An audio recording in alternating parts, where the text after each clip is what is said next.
Today we're working on changing careers. Welcome to Working on It, the podcast that helps you navigate the challenges and complexities at work.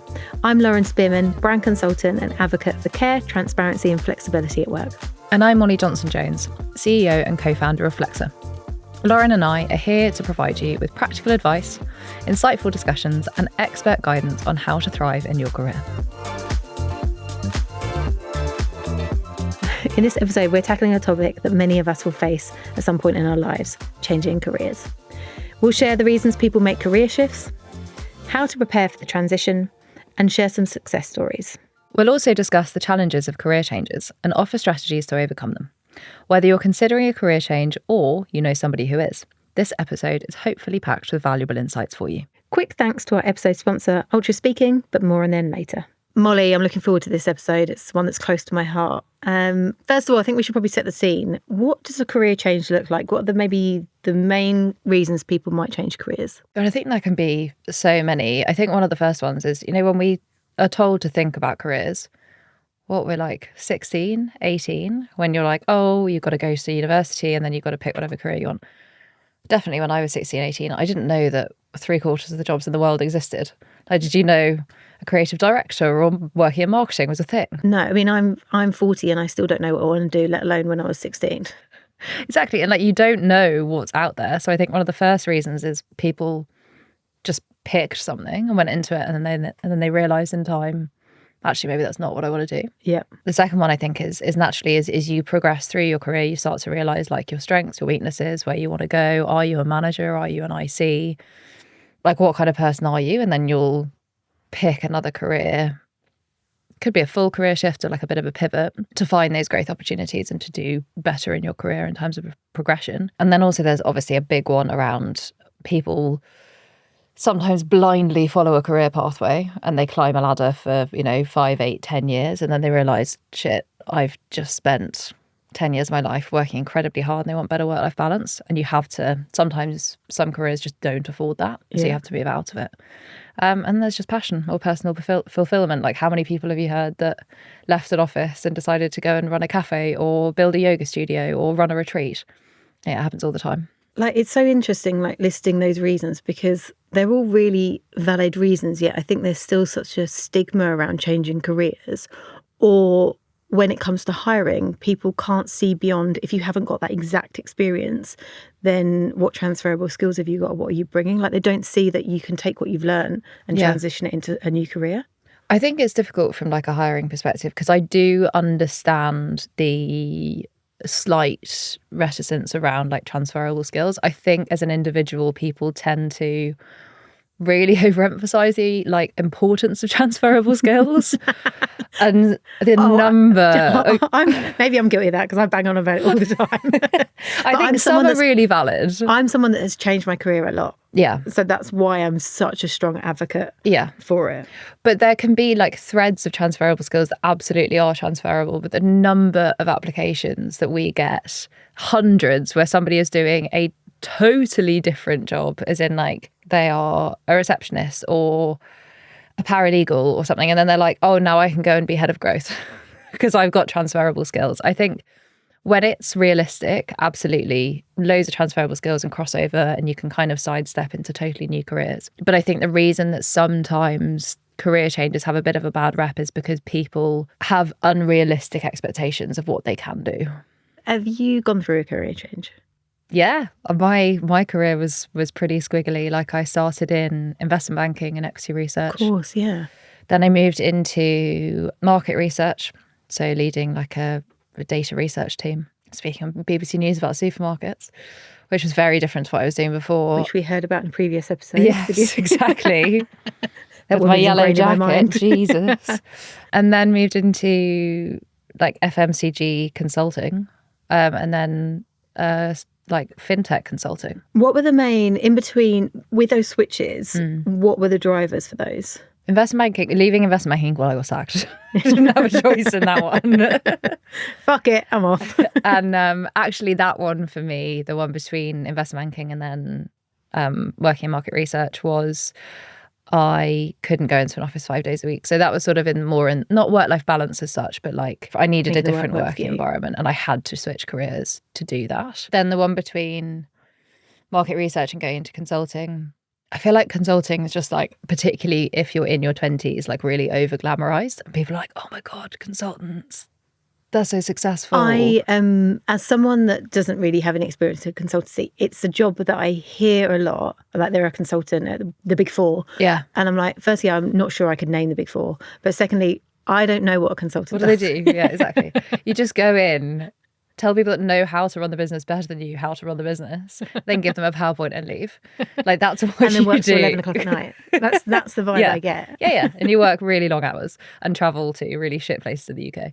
But that facilitated it. And then actually my, consultancy from FMCG to fintech wasn't particularly different. That was just moving because I was a big pay rise and it was just better opportunity.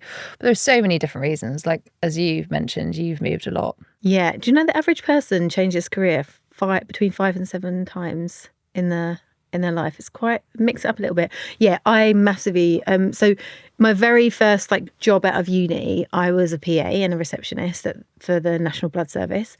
Lovely people. I was such a shit PA. I was just not organised, and I was also really shy and just really struggled with that role.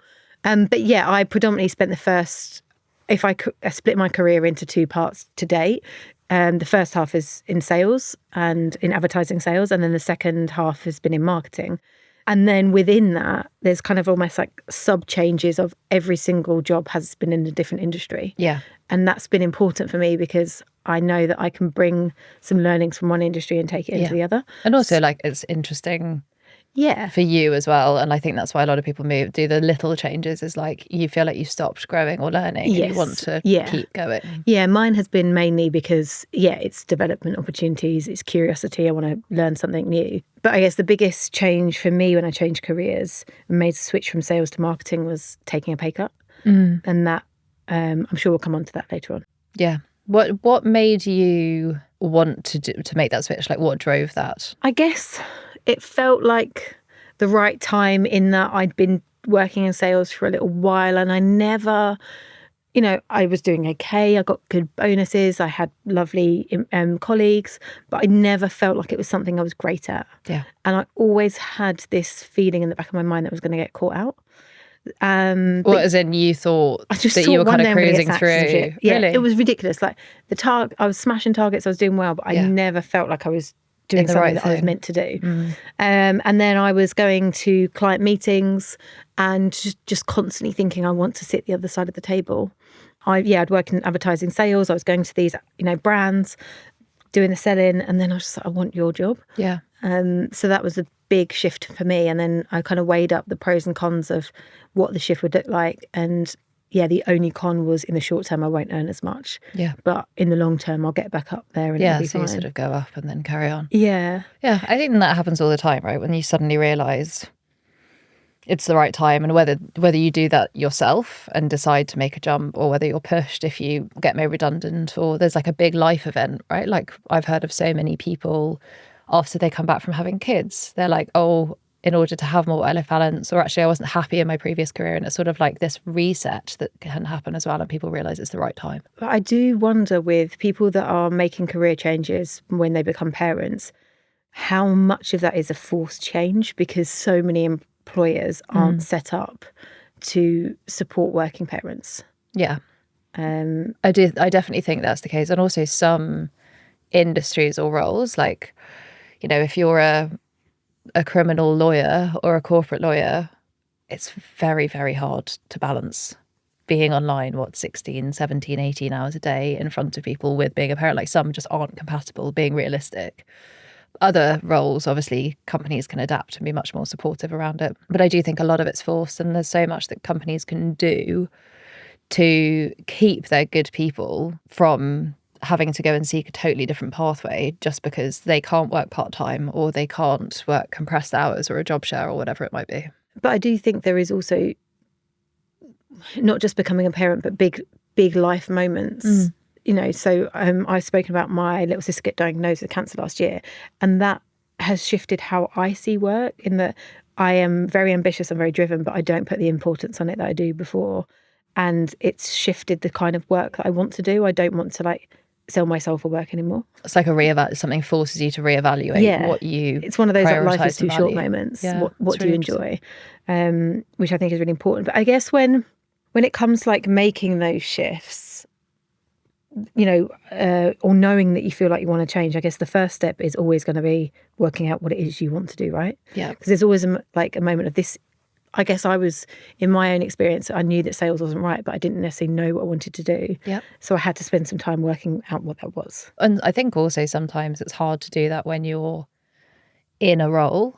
And I think there's also, talking about the stigma around career changes, there's so much stigma on career breaks. Taking a month, taking 2 months between jobs, and it absolutely shouldn't be the case, because also that time, that sort of downtime, freedom to explore what you actually want to do can help you make a better decision rather than just like jumping from job to job. If you look at the bigger picture of like, if you're going to do something for 40 years, you taking a little bit of a month here or there, it shouldn't matter. It shouldn't matter. Such a tired narrative. It's so frustrating. It's just a big unpaid holiday at the end of the day. Like, that's all it is. And also, like, I've realised as well, since I've gone freelance, no one knows if I'm working or not. It's just, you know, if I put on my CV I'm freelance, whether I've got a project on or not, no one knows. No, whereas just a period of time that's covered. Yeah, and you don't lose that experience. No. You don't suddenly forget what it was like to work at a company, and all of the skills and all of the knowledge you had doesn't disappear over 3 or 6 or 12 months. We should probably discuss what steps someone can take when they are considering a career change. So obviously working out what that is in the first place. Another suggestion from me is doing a bit of research into what those careers could be. So I said to you, you know, I was sat pitching to brands to advertise with the company I work for. And I knew that I thought their job was interesting, but I didn't really understand what. Now I understand they were like heads of brands or brand managers, but at the time I didn't really know what that meant. So I did a lot of time, like work into researching that, which I think is a good starting point. Yeah, definitely. And then I think networking with people, like, you know, go to events and industries you find interesting. Go and ask somebody for 15 minutes their time to talk about what they do. Kind of feels a little bit like you're 16 and going back for work experience, but like trying to understand exactly what the different roles are within those companies. And I think actually, and this is a bit more of like a slightly controversial or like unusual one, sometimes if you are really unsure on what you want to do, but you know you're a really strong generalist, joining a startup could be really, really helpful for taking lots of different bits on. And also you see in a business, like, what are all the moving parts, and you get to see what people do day to day, because it's so much smaller. It's like a concentrated version of a whole career. That's interesting you say that. I had someone slide into my DMs about 2 days ago to say, to actually share a story of a job that she loved. And it's so nice. I get a lot of like horror stories, but and she was saying that a startup environment absolutely gave her that. She's a year out of university and didn't quite know what she wanted to do. So she wanted that breadth to see even what areas of the business, not necessarily marketing, which I specialise in. I think that's really interesting.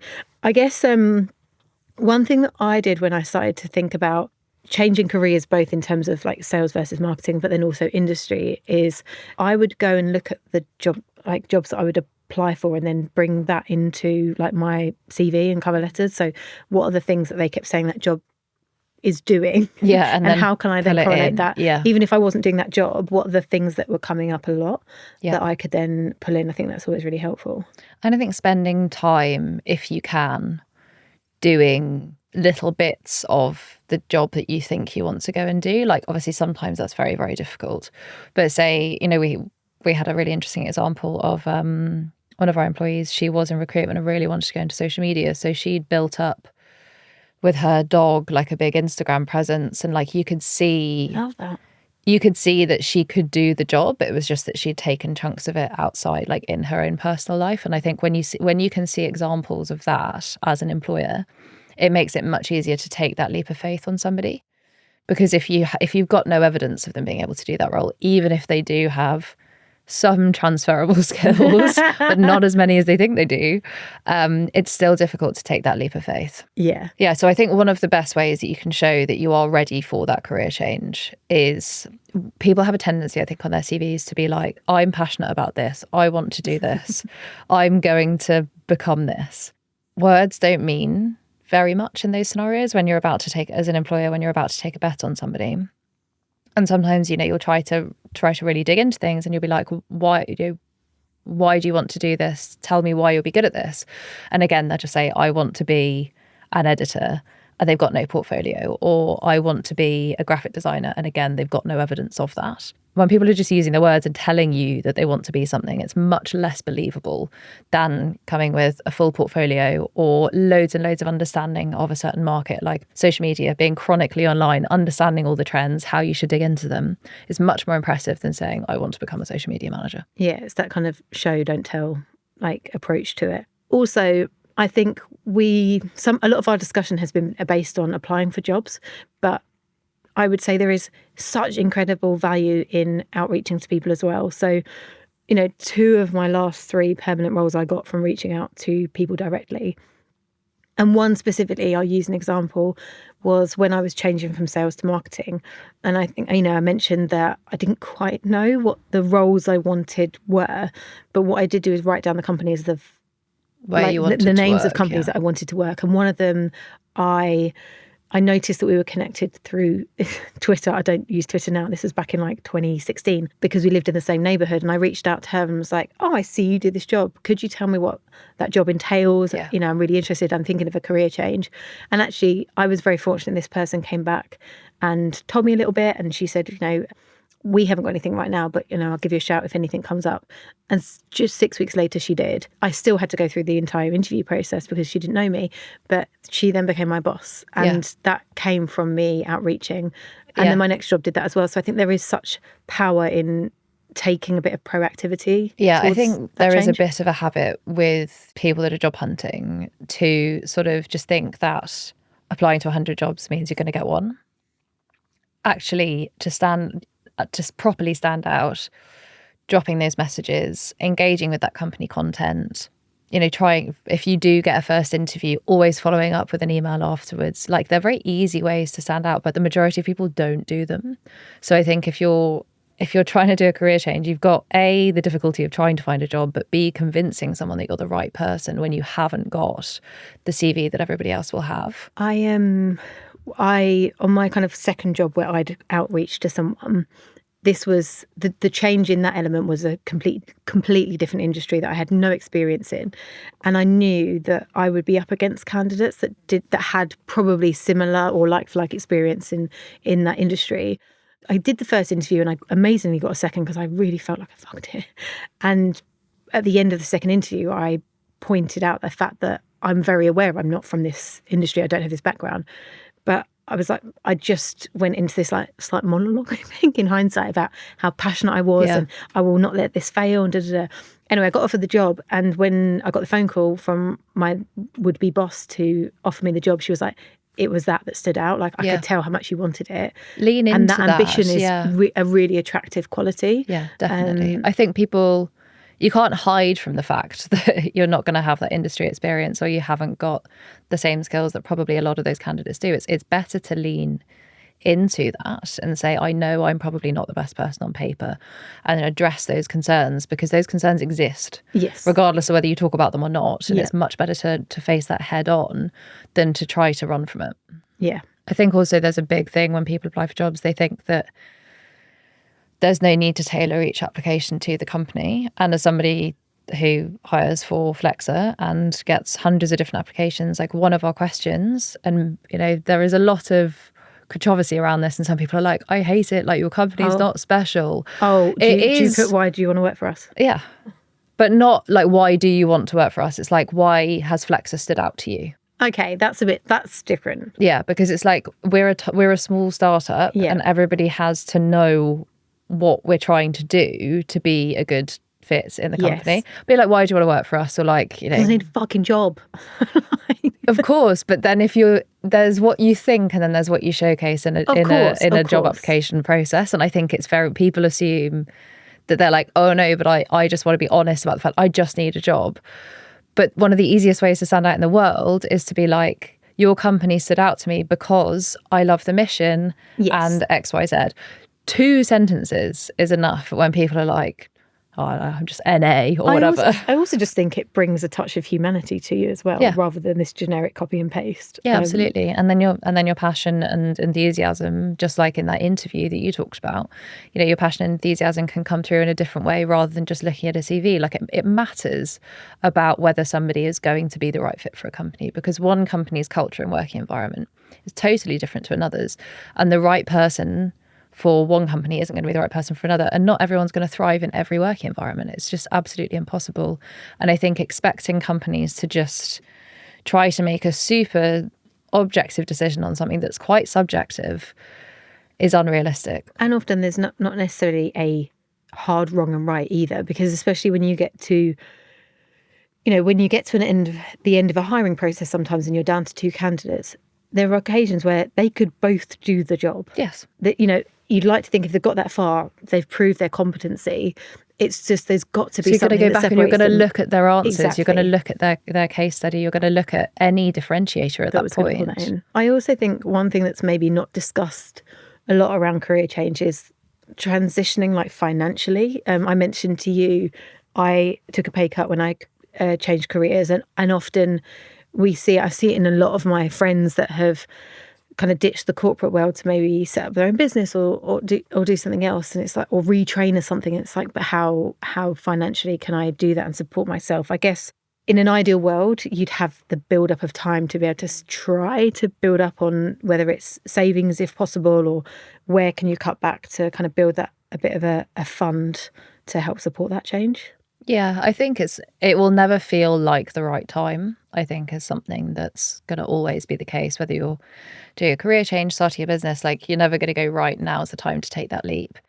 But to your point, you do want a bit of time to have some savings to fall back on, or to find a part-time job, working in a restaurant or a bar while you retrain, or while you go and try and find those opportunities. So I do think there's some preparation time, although plenty of people are in a fortunate enough position. And if you are, to just sort of stop pontificating and just take a leap and just go for it. Because if you've been thinking about it for a while, it's probably not something that's just going to disappear from your brain. No, one of my friends, she wants to do like a writing course, a retrain, and do, I kind of wish I could remember exactly, but retraining in the world of like English or something. And she saved enough to take a year out to do a course to allow her to do that. Yeah. But again, that wasn't something that was like, I'm just going to do it next week. This was a long thought out process. Exactly. And I think it is. And same with like how you then, when you're thinking about that career change, you've taken those steps, you're ready to go.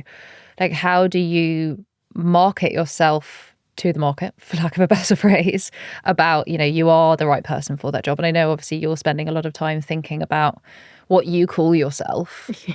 So like, what? every time we introduce the show and I'm like, I'm Lauren, I'm like, you just have a tiny existential crisis every time. Yeah. But like, how, although maybe I shouldn't be asking you for advice on this, but like, how can somebody begin to think about marketing themselves effectively for that new career? What advice would you give? I guess a very quick tip, if you're thinking about career change, is on your like LinkedIn, start following those people in the careers you want to do and start contributing to the conversation. Yeah, that's a good one. You're very visible then. Yeah, exactly. You're not pitching yourself as an expert. You're not necessarily pitching yourself as someone that's already doing that, but you're contributing to conversation. Yeah. I think that is incredibly valuable.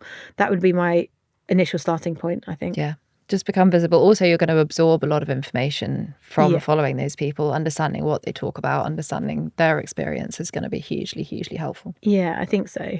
Career transitions aren't always like straightforward. I think, what are maybe some of the challenges that people might face?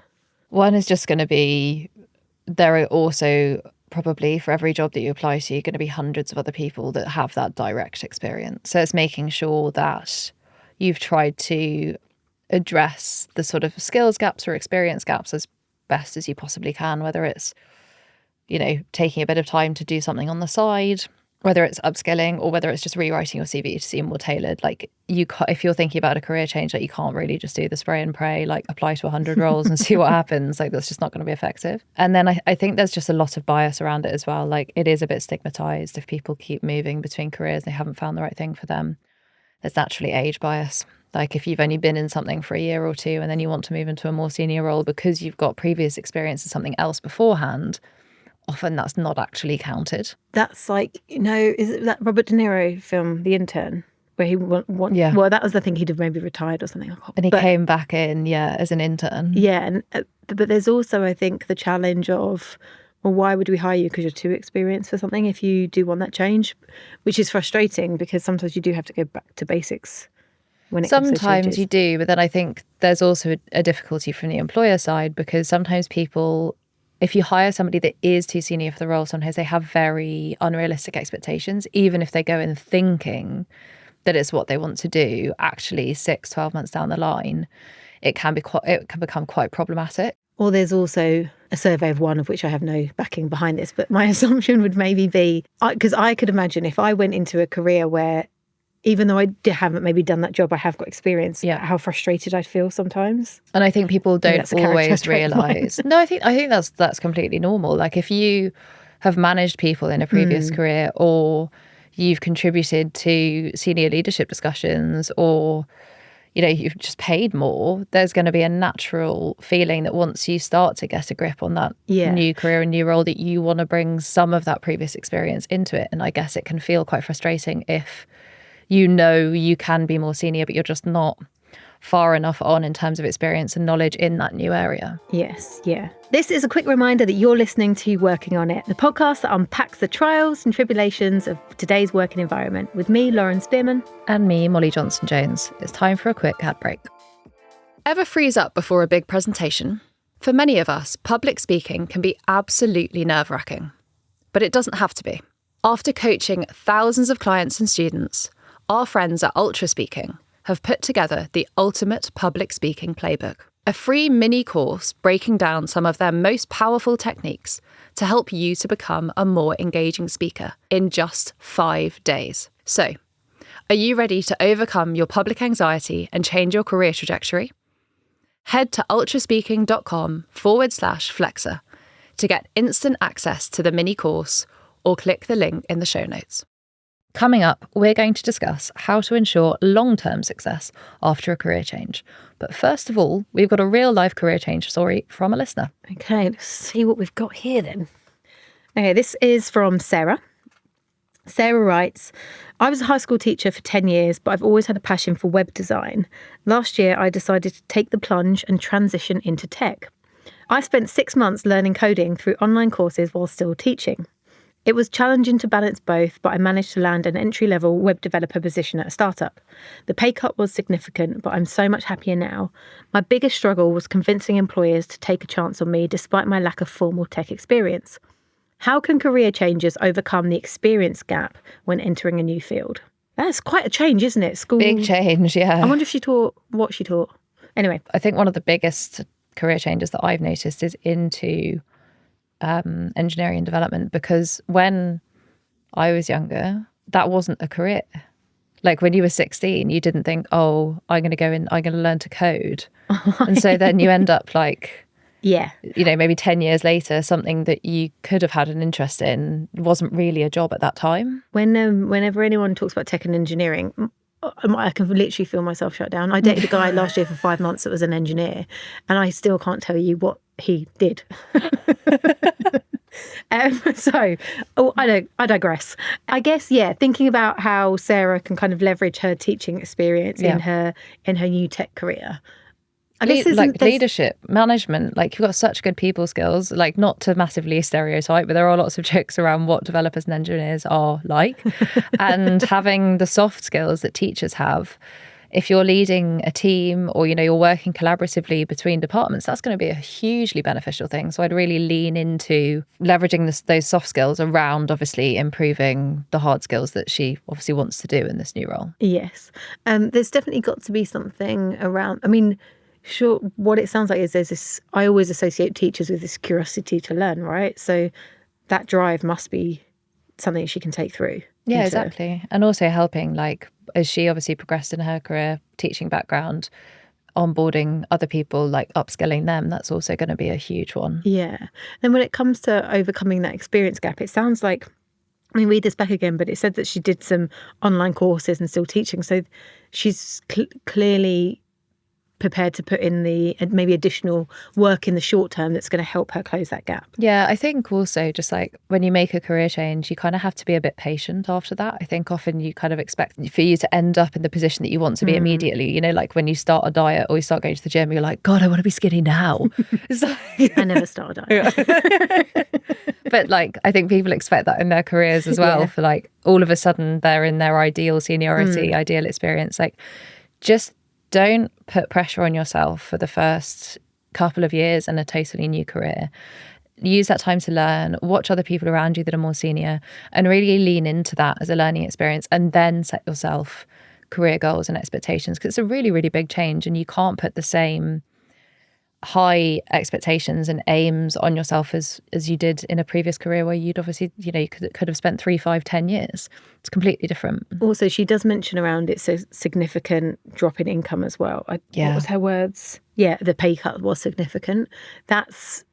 I guess that's no big undertaking, and I'm sure she would have done that. Wouldn't have come as a surprise. She would have done that research, but that can be. There's stats, isn't there, that once you reach a certain threshold in pay, your happiness doesn't increase, which I would contest that a little bit, because your happiness may not, but your comfortableness definitely does. Yeah, let's not deny the fact that there's a cost of living crisis right now. But how can she navigate that change, or how anyone can navigate that change financially? Well, I'd hope that she'd obviously built up a sort of safety net of savings in order to make that happen. And I think one of the biggest things is, and this sounds a little bit cold and cynical probably, is make sure that when you're tackling conversations in your career around pay or around progression, you need to be quite objective and sort of compartmentalize. Like, your employer's not there to solve your problems. You've made that decision to take a pay cut, and it's not up to them to bring you back to where you previously were. Like, that's a you problem. It sounds really, really harsh, but you do often end up in those conversations where it's like, I have just bought an expensive house, so you need to pay me more. It's like, yes, no, yeah, you chose to buy that house. We've got an upcoming episode about pay rises. I feel like that's where it's really going to come out. But that's the one where I need a glass of wine. But I mean, good on for Sarah for making that change. Absolutely. Like I think one of the things that I love seeing the most actually is seeing women that have progressed. They may have had children during that, and then they've taken this big leap into a field that probably didn't exist when they were at university or early in their career. Then they've really lent into it, upskilled, and they love it. I think that's such a brave thing to do. And I think, you know, as much as that sounds a bit cold of like, oh, I bought a nice house, so, and that's not my problem. I mean, like, oh, you bitch. Yeah. I think, like, if you can prove that you are ready to take that next step, and, you know, you're taking on more responsibility, maybe you've started sort of semi-managing somebody, or you've just advanced much quicker than people expect you to, you know, you don't need to wait 3 years to get a promotion or a pay rise. If you're excelling, you could be promoted in 6 months. You know, always push and try to, again, evidence, but don't tell, again, show. And it's like, I have gotten to this point and now I'm further on than the other junior person that you hired. I'm doing this much more. I really think that I deserve to be paid a bit more at this point. And evidencing that is a great way to try to accelerate that career progression and get you back to where you were before. I always give this advice, but I never take it myself. Like, when you've got those wins, like, document it somewhere so that you build up that bank, rather than you get to the point where you want to have that conversation and you're like searching for the evidence, or you're like, I know this email somewhere, or I know this document. Like, and we've got a whole episode about getting noticed at work, so more on that to come. Molly, there might be some people listening that have got this far and are still quite hesitant about making that change. Yeah. What advice would you give to them? My number one piece of advice is, like, dip your toe in the water as much as you can. So, like, spend time doing bits of whatever you think that role is. If you want to be a video editor, edit some videos. If you want to be a social media manager, try and grow your own social media presence so that you've got something to then evidence. And that's also going to help you understand, like, is this just a whim? Am I just unhappy in my current career, in my current job, and I think I want to do this thing? It's way better to just get exposure and work out, is that the right thing for me? Because it also gives you that ace card later on, because you can be like, look at what I've done. I also think that's where something like mentorship would come in. Having whether it's one person or multiple people that you can have conversations with that can help shape your current career and maybe give you some advice or visibility to bring you into, that new industry or whatever that is. You came at that from very different angles. I'm somebody who'll be like, just fucking go and try it. And you're like, talk to people. I love a chat. Whereas I'm like, just be quiet by myself and do the thing. It's good to give people options. I think that wraps up our episode on changing careers today. I know that career change can be quite challenging and a little bit scary, but good stuff can come from it, and it can really lead to like positive, professional and personal growth. Yeah, definitely. We've covered a lot today, and also sort of nicely led into a couple of our future episodes. From understanding, why people change careers, different strategies for overcoming the challenges that you're going to face, and also, how to make the most of it and how to kind of get that process going. Absolutely. And we should enjoy our careers. As a wise man once said, we have 2 lives, and the second begins when we realise we have one. Exactly. And I think so many people go through their careers miserable for like years, and there's absolutely no point of doing that. It's definitely worth taking stock every so often, whether that's taking a break or whether that's exploring new things. I think it's always worth taking that leap. Definitely. If you have any questions or want to share your own career change story, feel free to reach out to us on Instagram at workingonit.pod or drop us an email. Which we'll put in the show notes because we can't remember it. Next time on the podcast, we're talking about getting a pay rise. Oh, I like this one. Thank you for listening, and see you next time. Until then, keep working on it.